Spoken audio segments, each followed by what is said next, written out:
मौलाना फजल रहमान ने अपनी असम्बली बना ली। ये क्या मामला है? जजेस का जो ख़त है वो हुकूमत को उसने उल्टा लटका दिया पकड़ के। बिलावल भुट्टो साहब आपको गायब नज़र आते हैं, इसके पीछे क्या राज है? अपोजिशन लीडर के ऊपर 2 ग्रुप्स बन चुके हैं।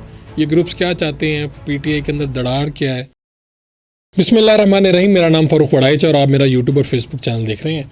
आज के वीलॉग में सबसे बड़ी खबर ये है कि मौलाना फजल रहमान ने अपनी असम्बली बना ली। ये क्या मामला है? इससे आगे बढ़ें तो जजेस का जो ख़त है वो हुकूमत को उसने उल्टा लटका दिया पकड़ के, और चीफ जस्टिस वज़ीर-ए-आज़म की मुलाकात हुई है। होने क्या जा रहा है, पुरस्कार मामलात क्या हैं, इसके ख़िलाफ़ क्या कैंपेन चल सकती है, चलने जा रही है। इससे आगे बढ़ें तो बिलावल भुट्टो साहब आपको गायब नज़र आते हैं, इसके पीछे क्या राज है? और अडयाला जेल में एक पाबंदी बड़ी ख़त्म हो गई इमरान खान से। ये क्या है? अपोजिशन लीडर के ऊपर 2 ग्रुप्स बन चुके हैं। ये ग्रुप्स क्या चाहते हैं? पीटीआई के अंदर दरार क्या है? ये सारी बातें आज हम डिस्कस करेंगे। सबसे पहले मौलाना फजल रहमान जो हैं उन्होंने इंटरव्यू भी दिया है, वो वापस आए हैं उम्रे से, और उन्होंने एहतजाजी तहरीक चलाने का ऐलान कर दिया। 25 अप्रैल को बलूचिस्तान से वो अपनी इस तहरीक का आगाज़ कर रहे हैं, और उन्होंने ये कहा कि जी नवाज़ शरीफ जो है उनको मैं नया लाडला समझता हूँ। उन्होंने अपना गम मेरे साथ शेयर किया। नवाज़ शरीफ साहब गए थे इलेक्शन के बाद, जब इनके घर गए थे, वहाँ मुलाकात भी हुई थी। उन्होंने उनको कहा भी था कि आप हमारा साथ दें, लेकिन मौलाना फजल रहमान ने सदर का इलेक्शन हो, वज़ीर-ए-आज़म का हो, तो इन्होंने बाइकआउट कर दिया था। ये यहाँ से इस्लामाबाद से ही चले गए थे। अब हुआ ये कि उन्होंने कहा कि जी तयन होना चाहिए कि मामलात क्या हैं, हमारा मौक़िफ़ वाज़ेह है। इलेक्शन में धांधली हुई है, वो कुव्वत फोकस होगी जिसने नताइज तब्दील किए, धांधली की ताकत इस्तेमाल की, ऐसे नताइज पर मबनी हुकूमत है जो हमें कबूल नहीं। उन्होंने ये भी कहा एक मौके पर कि ये जो हुकूमत है ये डिलीवर क्या करेगी, ये तो खुद ही गिर जाएगी। और इससे भी आगे चल कर उन्होंने ये भी कहा कि अगर जमात ने फ़िल वक्त हमारी जमात ने ऐसा फ़ैसला नहीं किया कि पीटीआई से मिलकर कोई तहरीक चलानी है या क्या करना है, पीटीआई के रवैये में तब्दीली नज़र आ रही है, जो अच्छी बात है। इसी तरह उन्होंने कौमी असम्बली के जो और सूबाई असम्बली के जो ज़िमनी इंतख़ाबात होने जा रहे हैं उनका मुकम्मल तौर पर बाइकाट का ऐलान कर दिया, बिल्कुल अपनी उसी रवायत को बरकरार रखते हुए जो सदारती और वज़ारती उज़्मा के इलेक्शन में उन्होंने दिखाया था। उन्होंने ये भी कहा है कि 2018 के इंतखाबात में भी डाका डाला गया था और 24 के इंतखाबात में भी अवाम के हक़ के राह दही पर शब खून मारा गया है। 25 अप्रैल को वो बलूचिस्तान से जलसे का आगाज़ कर रहे हैं, 2 मई को कराची, 9 मई को पेशावर, और इसको नाम उन्होंने दे दिया अवामी असम्बली। यानी इन्होंने अपनी असम्बली बना ली। 2018 के असम्बली के वो मेंबर नहीं थे, 2024 में वो अलबत्ता बलूचिस्तान से मेंबर बन चुके हैं इस असम्बली के। लेकिन उन्होंने कहा कि ये पहले भी वो कहते थे असम्बली जाली है, तो अब उन्होंने कहा कि जी हम जो अपनी जो है ना अब फ़ैसले हम करेंगे अवामी असम्बली में, यानी अपनी असम्बली हमने बना ली है। और साथ में उन्होंने ये कहा कि जी पेशावर जलसे के बाद वो लाहौर के लिए भी तारीख़ का ऐलान करेंगे, और उन्होंने कहा कि अब जो फ़ैसले होंगे वो अवामी असम्बली में होंगे, यानी जो उन्होंने ख़ुद से अपनी वो बनाई है असम्बली, और इसको एहतजाजी तहरीक को ही उन्होंने अवामी असम्बली का नाम दे दिया है। इसी से एक लिंक ख़बर जो है वो ये है कि अपोजिशन लीडर के मामले के ऊपर सुन्नी कौंसिल इत्तेहाद में 2 ग्रुप बन गए हैं। आज तारिक खलील साहब की ये ख़बर है, और मेरे तक ये ख़बर पहुँच रही थी कि वफाक में भी और इवन पंजाब में भी, पंजाब में अपोजिशन लीडर बनाया गया मियाँ वाली से रुकन असम्बली को, अहमद खान बच्चर को। बहुत से लोग चाहते थे कि वो ना बने, लेकिन मैंने किसी MP से पहले बात की थी कि ऐन मुमकिन है कि मियाँ वाली से रुकन सूबाई असम्बली को अपोजिशन लीडर बना दिया जाए। पंजाब में भी ग्रुप है, लेकिन वफाक में असल लड़ाई है। असल लड़ाई क्या है जी? उमर अयूब साहब को नामज़द किया जा रहा है और उनको अपोजिशन लीडर इमरान खान साहब चाहते हैं, लेकिन मसला कुछ हो रहा है। 2 अहम अफराद हैं जो मेन लीडरशिप में वो बनना चाहते हैं अब, लेकिन प्रीवेल जो कर रहे हैं वो भी दिलचस्प खबर है, मैं आपके सामने रखता हूँ। कायदे हिज़्ब इख्तिलाफ़ की तकर्री का मामला, हुकूमत और सुन्नी इत्तेहाद कौंसिल में एक नया तनाज़ा पैदा हो गया। पार्लिमानी ज़राई का मानना है कि सुन्नी इत्तेहाद कौंसिल पार्लिमानी पार्टी नहीं है, अपोजिशन लीडर का अहदा नहीं दिया जा सकता। अपोजिशन लीडर तकर्री पर सुन्नी इत्तेहाद कौंसिल के 2 ग्रुप बन गए।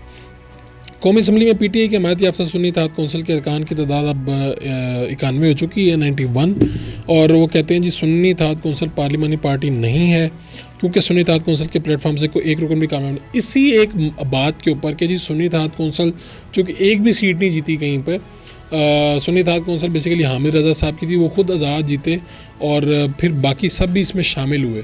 इसी एक बुनियाद पे ख़वातीन की जो नशिस्तें हैं वो भी पूरे मुल्क में सुन्नी इत्तेहाद कौंसिल को नहीं मिली थी। अच्छा, आगे ये हुआ जी, बज़ाहिर दो ग्रुप हैं। SIC अरकान की अक्सरियत ने बानी PTI की ज़ुबानी हदायत पर उमर अयूब को अपोजिशन लीडर बनाने के लिए स्पीकर को मसला भेजा।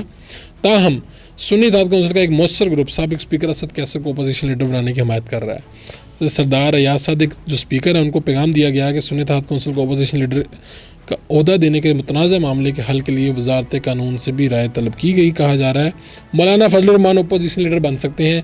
ऐवान में दूसरी बड़ी अपोजिशन पार्टी JUI है जिनके अरकान की तादाद 8 है। ये भी काम हो सकता है। चकजई साहब को जब सदारती उम्मीदवार बना लिया मौलाना इमरान खान साहब ने, ये भी हो सकता है कि उमर अयूब साहब का मामला आ जाए और मुतनाज़ा हो जाए और पता चले जी मौलाना फजलुर रहमान अपोजिशन लीडर बन गए हैं। तो ये अपनी जगह पे एक अनोखा और दिलचस्प वाक़या होगा। 8 अरकान के साथ शायद अब मेरे ख्याल इक्का दुक्का तादाद बढ़ गई है। तो दिलचस्प मामला ये हो कि जी मौलाना फजलुर रहमान को ही पाकिस्तान तहरीक इंसाफ की हिमायत से अपोजिशन लीडर बना दिया जाए। अभी ये क्या सराही है, लेकिन ये एक ऑप्शन मौजूद है।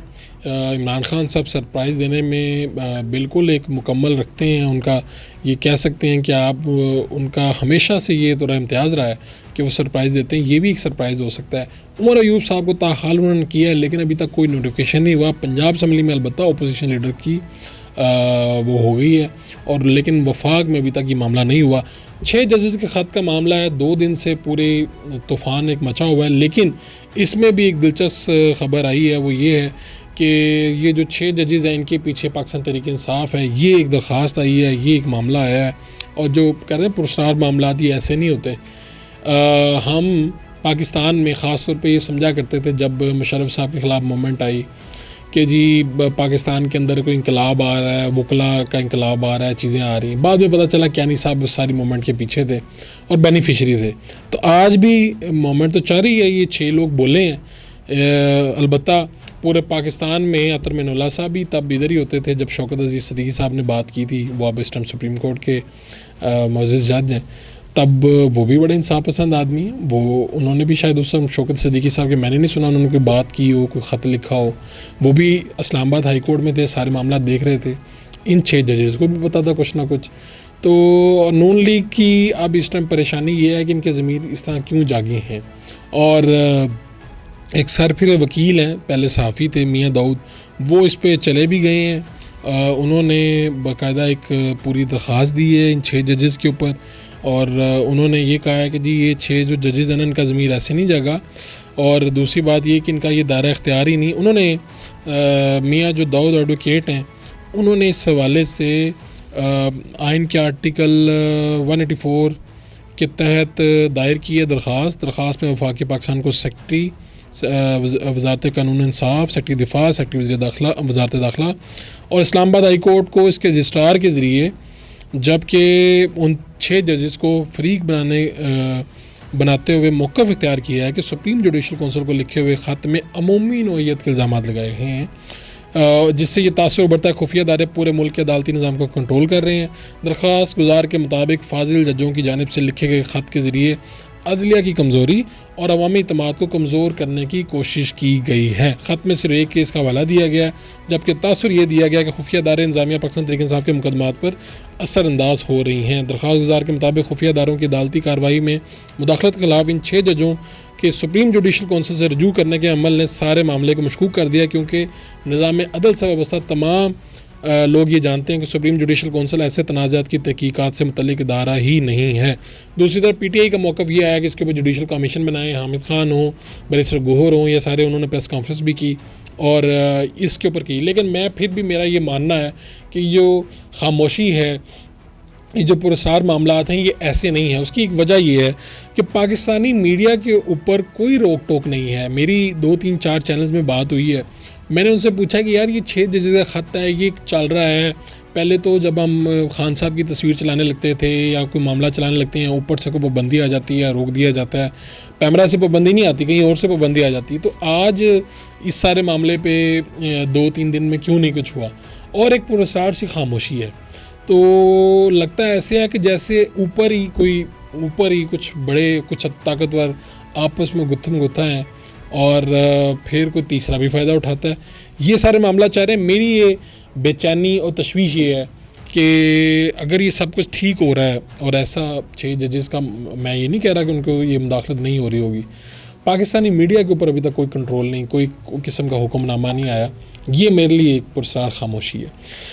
बिलावल साहब की गायब होने की बात कर लें, हुआ ये है कि जी बिलावल साहब जो हैं वफाकी दारुल-हुकूमत में होने वाली अहम सरगर्मियों के मंजर से कई दिनों से गैर हाजिर हैं, जबकि सेनेट के इलेक्शन की सरगर्मियाँ इस हवाले से जोड़ तोड़ भी रूज पर है। बिलावल भुट्टो इन सरगर्मियों में इनकी अदम मौजूदगी को महसूस किया जा रहा है, क्योंकि इस दौरान इस्लामाबाद में होने वाली कौमी नौइयत की अहम तकरीब समेत उन्हें किसी सियासी इज्तिमा में नहीं देखा गया। कौमी नौइयत की अहम तकरीबात समेत किसी सियासी इज्तिमा में उन्हें नहीं देखा गया। आखिरी जो उनकी शिरकत थी वो यही थी कि जब शरीक चेयरमैन आसिफ अली जरदारी को ऐवान सदर में उनकी हलफबरदारी हुई तब देखा गया। उससे पहले जब शहबाज शरीफ साहब ने ओथ लिया तो मैंने भी वहाँ पर देखा उन्हें, मैं ख़ुद मौजूद था वहाँ पे। उसके बाद किसी काबिल ज़िक्र तकरीब में, किसी काबिल ज़िक्र इजलास में बिलावल साहब इस्लामाबाद में और कौमी मंजरनामे से गायब हैं। पता नहीं, हो सकता है तो मुल्क में ही होंगे, आराम कर रहे होंगे। बड़ी धुआंधार कैंपेन चलाई थी इलेक्शन की, लेकिन बहरहाल उनकी खामोशी को महसूस किया गया, रिपोर्ट किया गया। फ़ारूक अख्तर साहब की रिपोर्ट है और ये मामलात हैं। देखें अब कहाँ जाके ये मामलात रुकते हैं, कहाँ जाके ये थमते हैं। और नई ख़बरें, नए व्लॉग आपके सामने फिर रखेंगे। अपने मेज़बान फ़ारूक फराज को इजाज़त दीजिए। अल्लाह निगहबान।